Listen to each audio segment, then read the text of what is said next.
Olá, turma!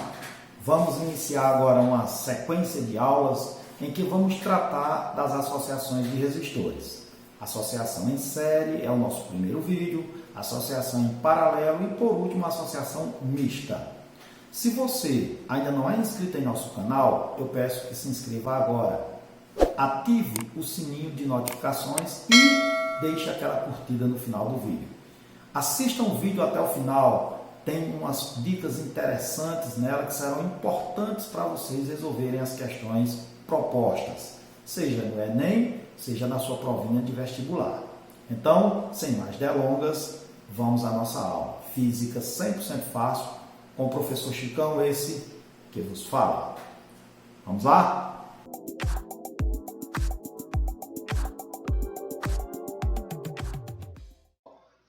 Vamos tratar agora das associações de resistores. Nós temos associação em série, paralelo e misto. Lembrando que os resistores, isso nós já definimos na nossa videoaula acerca das leis de Ohm, né? E se você não assistiu essa videoaula, clique no card que vai aparecer aí em cima. A gente viu que um resistor é um dispositivo do circuito que converte energia elétrica em energia térmica. Hoje nós vamos tratar da associação em série.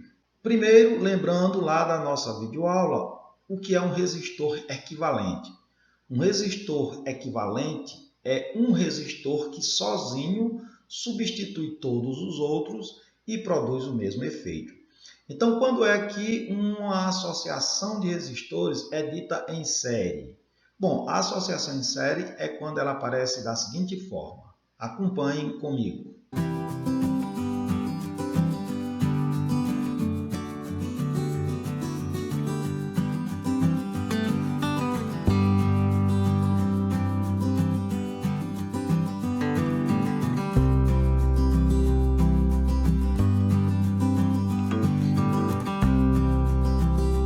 Pronto, aqui eu tenho uma representação de uma associação em série de resistores.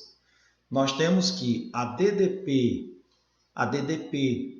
faz surgir uma corrente elétrica. Eu coloquei aqui a corrente convencional saindo do polo positivo e indo para o polo negativo. Então, essa corrente gira assim pelo circuito.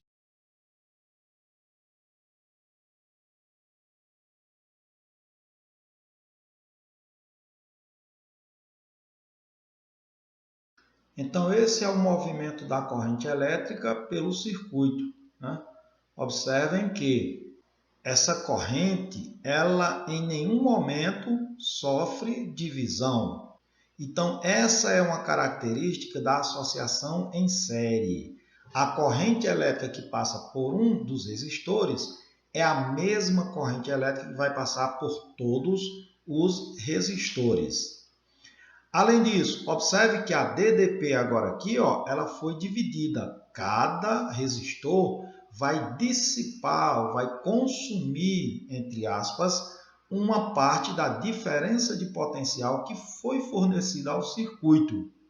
De tal forma que podemos, então, elencar as seguintes características para a associação em série. E é fundamental que vocês saibam essas características de cor.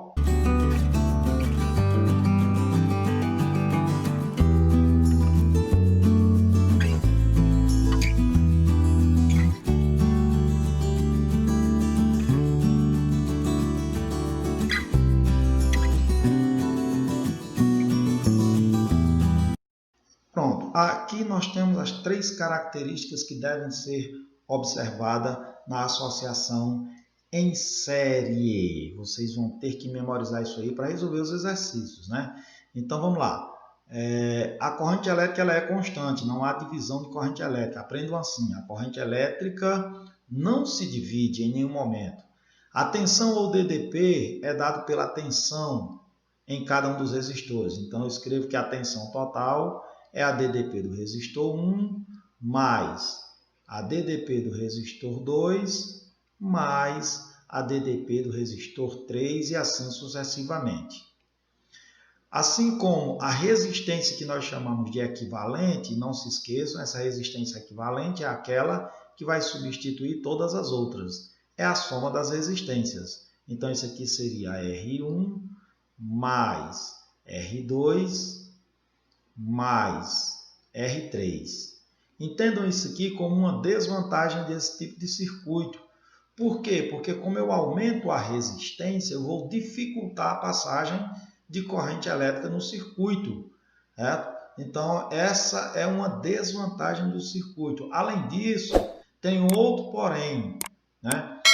Como a corrente elétrica é constante, se em algum momento algum desses resistores deixar de funcionar, todos os outros também param de funcionar, mesmo que estejam em perfeito estado de funcionamento, mesmo que não estejam danificados.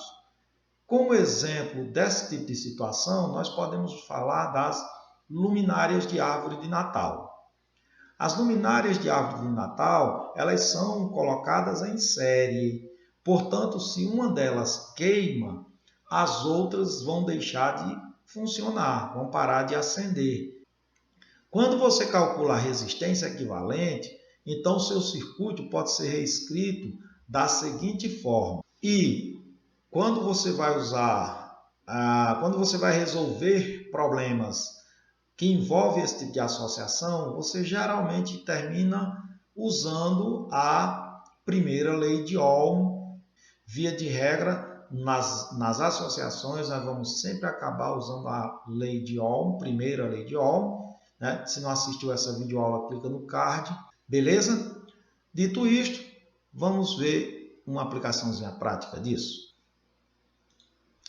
Bom, turma, para a gente ilustrar, eu montei aqui um circuito elétrico em que eu coloquei 3 lâmpadas de resistências 10 ohms cada uma e 2 baterias de 9 volts cada uma. Então, vamos fechar o circuito aqui. Veja que aqui a corrente elétrica não se divide, em nenhum momento a corrente se divide. Ela vem e passa pela lâmpada, faz a lâmpada brilhar e volta para o outro polo da bateria. Né? Então, aqui nós temos uma associação em série. Aqui eu coloquei um aparelho chamado de amperímetro. Ele vai servir para medir a corrente elétrica no circuito. Bom, nós dissemos que, primeiro, a DDP total é a soma das DDP, porque cada lâmpada dessa aqui vai dissipar ou vai consumir uma parte da DDP. E quando eu somar as DDPs dessas 3, vai me dar a DDP total aqui, que no caso seria 18 volts. Além disso, nós vimos que eu posso substituir essas 3 lâmpadas por uma só, que nós chamamos de lâmpada equivalente, desde que ela produza o mesmo efeito. Vamos ver isso. Observe que aqui a corrente elétrica que está passando no circuito é de 0,6 ampere. Eu então vou tirar essas 3 lâmpadas e colocar uma só. Agora eu quero que a corrente continue sendo 0,6. Produzir o mesmo efeito, lembram-se? Então qual vai ser a lâmpada que eu vou colocar aqui em lugar dessas 3 para produzir o mesmo efeito? Vai ser a nossa lâmpada equivalente. E como é que eu calculo a resistência equivalente? A soma das resistências. Em série é a soma das resistências. Portanto, seria uma única lâmpada de 10 mais 10 mais 10, 30 ohms. Vamos ver isso?